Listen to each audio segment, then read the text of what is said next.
गणपती बाप्पा मोरया, मंगलमूर्ती मोरया. आपल्या सगळ्यांचे लाडके गणपती बाप्पांचं आगमन होते व त्यांच्या आवडीचे उकडीचे मोदक तर व्हायलाच हवेत. आज आपण कळ्या न पडता अगदी मऊ लुसलुशीत पांढरे शुभ्र उकडीचे मोदक बनवणार आहोत. तुम्ही अगदी पहिल्यांदा जरी हे मोदक बनवत असाल तरीसुद्धा परफेक्ट मोदक बनवून तयार होतात.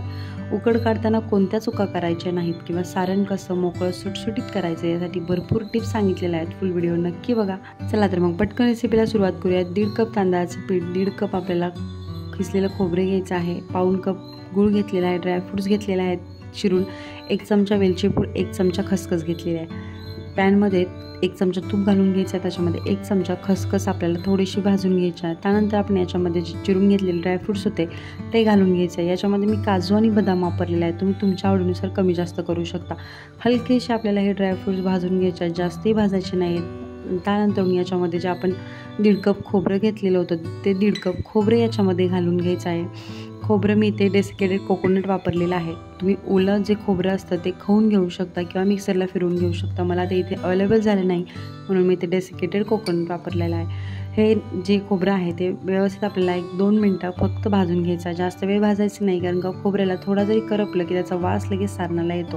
संपूर्ण सारण तयार करत असताना आपल्याला मीडियम गॅसवरतीच करायचं आहे. त्यानंतर याच्यामध्ये आपण जे पाऊण वाटी गूळ घेतलेला होता तो याच्यामध्ये घालून घ्यायचा आहे. म्हणजे जेवढं तुम्ही खोबरं घेणार आहात त्याच्या निम्म गूळ घ्यायचं आहे. तुम्हाला गोड किती आवडतं त्यानुसार हे गुळाचं प्रमाण तुम्ही कमी जास्त करू शकता, पण मीडियम गोड खाणाऱ्यांसाठी हे प्रमाण अगदी अचूक आहे. त्यानंतर गूळ आहे तो आपल्याला या खोबऱ्यामध्ये व्यवस्थित मिक्स करून घ्यायचा आहे. मीडियम गॅसवरतीच, अजिबात पाक वगैरे करायचा नाही आहे. 1-2 ते 3 मिनटं आपल्याला हा गूळ जो आहे तो या सारणामध्ये व्यवस्थित मिक्स करून घ्यायचा आहे. बघू शकता अजिबात गुळाला वगैरे पाणी अजिबात सुटलेलं नाही आहे, एकदम कोरडं असं मिश्रण झालेलं आहे. बघू शकता किती असं प्रेस केलं किंवा दाब दिला त्याच्यावर त्याला पाणी सुटत नाही. तुम्ही ओलं खोबरं वापरलं तर सारण तयार करण्यासाठी थोडासा वेळ लागू शकतो. त्यानंतर 1 चमचा इथे वेलची पूड घातलेली आहे. वेलची पूड घातल्यानंतर सुद्धा आपल्याला व्यवस्थित मिक्स करून घ्यायचं आहे. वेलची पूड घालण्याआधी आपल्याला गॅस बंद करायचा आहे. हे सगळं सारण लगेच एका प्लेटमध्ये काढून घ्यायचं आहे. या पॅनमध्ये ठेवायचं नाही आहे, नाही तर आपलं जे सारण आहे ते कडक होऊ शकतं. आणि पूर्ण थंड करून घेणार आहोत आपण सारण. चला उकड काढूया. एक कढई घेतलेली आहे, त्याच्यामध्ये 1.5 कप मी पाणी घेतलेलं आहे. जेवढं पीठ आहे तेवढंच पाण्याचं प्रमाण घेतलेलं आहे. नंतर याच्यामध्ये 1 चमचा साजूक तूप आणि चवीनुसार मीठ घालायचं आहे. कोणी कोणी याच्यामध्ये साखरसुद्धा घालतं, त्याने वरची जी पाती असते ती छान लागते, पण हाताला चिकट त्याच्यामुळे मी याच्यामध्ये घातलेलं नाही आहे. पाण्याला उकळी आली की याच्यामध्ये जे आपलं तांदळाचं पीठ आहे 1.5 कप ते सगळं एकदम ओतून घ्यायचं आहे याच्यामध्ये. आणि नंतर आपल्याला हे सगळं पीठ व्यवस्थित मिक्स करून घ्यायचं आहे. पीठ मिक्स करत असताना आपण गॅस बंद करून घेणार आहोत. सगळं पीठ मिक्स झाल्यानंतर झाकण ठेवून एक 10 ते 15 मिनटं आपल्याला ही वाफ काढून घ्यायची आहे. 10 ते 15 मिनटामध्ये आपलं जे पीठ आहे ते व्यवस्थित फुगलं जातं आणि आपल्या पिठाला चिकटपणा येतो.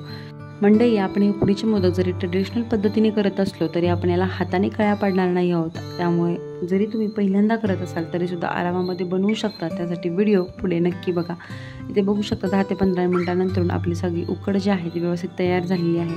एका परातीमध्ये किंवा मोठ्या ताटामध्ये आपण ही उकड काढून घेणार आहोत आणि या पद्धतीने ग्लासच्या, पेल्याच्या, वाटीच्या किंवा तांब्याच्या साहाय्याने या आपल्याला व्यवस्थित अशी मॅश करून घ्यायची आहे, म्हणजे मळून घ्यायची आहे. उकडी सुरुवातीला गरम आहे त्याच्यामुळे मी ग्लासने मळून घेतली आणि त्यानंतर 1 चमचा तूप घालून घ्यायचं आहे आणि हाताने जसं की आपण कणिक मळतो त्या पद्धतीने मळून घ्यायची आहे. कणिक एकदम स्मूथ अशी झाली पाहिजे. जेवढी तुम्ही कणिक मळून घेताल तेवढा या पिठाला जो आहे ना तो चिकटपणा जास्त येतो आणि आपले मोदकसुद्धा खायला खूप रुचकर आणि मऊ लुसलुशीत होतात. हे मोदक तुम्ही 24 तास जरी ठेवले तरीसुद्धा मऊ राहतात. ज्यांना दात नाहीत असे आजी आजोबासुद्धा हे मोदक खाऊ शकतात. इथे बघू शकता मळून घेतल्यानंतर 1-5 मिनटं फक्त झाकण ठेवून द्यायचे आहे रेस्ट करण्यासाठी. त्यानंतर पांढरी शुभ्र कापसासारखी आपली मऊ लुसलुशीत अशी कणिक जी आहे ती तयार झालेली आहे. एकसारखे गोळे कसे तयार करायचे जेणेकरून आपले जे मोदक आहेत ते सुद्धा एकसारखे होते. या पद्धतीने आपल्याला गोल गोल अशी पाती तयार करून घ्यायची, जशी की आपण करंजाला करतो. त्यानंतर बोटाचं एक माप घ्यायचं आहे आणि त्याच्या साह्याने या पद्धतीने चाकूने कट करायचे आहेत. बरोबर 11 गोळे तयार होतात, म्हणजेच काय आपले 11 मोदक या पिठामध्ये तयार होतात. थोडंसं पीठ लागलं जातं ते हाताने क्लीन करून घ्यायचं आहे. पटकन निघतात, अजिबात प्लेटला वगैरे चिकटत नाहीत आणि एकसारखे आपले गोळे हे जे आहेत ते तयार होतात. सगळे गोळे याच पद्धतीने तयार करून घेतलेले आहेत. मी इथे पिठी घेतलेली आहे तांदळाची आणि तूपसुद्धा. आणि सारण बघू शकता थंड झाल्यानंतर किती मोकळं सुट्टं फडफडीत झालेलं आहे. तुम्ही हे एकदा बनवून ठेवलं, गणपती असताना सुरुवातीला बनवून ठेवलं की गणपती संपेपर्यंत सुद्धा हे सारण व्यवस्थित राहतं. इथे बघू शकता मोदकाचा जो मोल्ड आहे तो घेतलेला आहे. त्याला थोडंसं तूप लावून घेतलं होतं आतल्या साईडने आणि त्यानंतर थोडं थोडं पीठ घालून या पद्धतीने मोल्डमध्ये सेट करून घ्यायचं आहे. जे साईडचं जे आवरण आहे ते आपण तयार करून घेणार आहोत. शक्यतो साईडचं आवरण पातळ करायचं म्हणजे मोदक खायला खूप छान लागतात. त्यानंतर याच्यामध्ये सारण घालून घ्यायचं आहे. 2 ते 2.5 चमचे याच्यामध्ये सारण बसलेलं आहे. थोडंसं प्रेस करून घालायचं आणि त्यानंतर एक छोटासा गोळा तयार करायचा आणि पाठीमागच्या बाजूने आपल्याला पॅक करून घ्यायचं आहे. बघू शकता पॅक केल्यानंतर आतल्या साईडने थोडंसं प्रेस करायचं.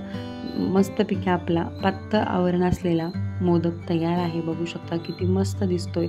याच पद्धतीने आपण सगळे मोदक तयार करून घेणार आहोत. या पद्धतीने उकडीचे मोदक तुम्ही जेव्हा मोल्डमध्ये बनवत असतात त्यावेळी काय करायचं, जेव्हा आपण पीठ आतून लावून घेतो किंवा ज्याचं आवरण तयार करून घेतो त्यावेळी पाण्याचा हात घ्यायचा आहे. तूप जरी लावलं तरीसुद्धा हे जे पीठ आहे ते हाताला चिकटतं. त्याच्यामुळे पाणी लावून व्यवस्थित आपल्याला हे आवरण तयार करून घ्यायचं आहे. त्यानंतर याच्यामध्ये सारण भरून पाठीमागच्या साईडने सुद्धा आपल्याला कवर करून घ्यायचं आहे. व्हिडिओ दाखवल्याप्रमाणे अगदी सोपी पद्धत आहे. मोदकाचा साचा तर आपल्या सगळ्यांकडेच असतो आजकाल आणि जरी नसेल तर इझिली भांड्याच्या दुकानामध्ये पटकन मिळून जातो. काही महाग नसतो. 30-40 रुपयाला आरामामध्ये मिळतो. एकदा का मोदकाचा साचा घेतला की तुम्ही याच्यामध्ये असंख्य प्रकारचे मोदक तयार करू शकता. याच पद्धतीने आपण सगळे मोदक तयार करून घेणार आहोत. इथे कढईमध्ये मी पाणी गरम करून घेतलेलं आहे. त्यानंतर चाळणीमध्ये हे मोदक ठेवून घेतलेले होते केळीच्या पानावरती. त्यानंतर झाकण ठेवून एक 15 मिनटं फक्त आपल्याला हे स्टीम करून घ्यायचे आहेत आणि त्यानंतरून हे जे मोदक आहे ते तसेच कढईमध्ये 10 मिनटं ठेवायचे आहेत आणि नंतरून यातले चाळण काढून आपल्याला थंड करून घेणार आहोत. बघू शकता कट करण्याच्या अंदाजावरून समजलं असेल किती लुसलुशीत असे मोदक बनून तयार झालेले आहेत. चला तर मग पुन्हा भेटूया तशाच नवनवीन चमचमीत गोडधोड रेसिपीसोबत. तोपर्यंत मस्त खा आणि स्वस्त राहा.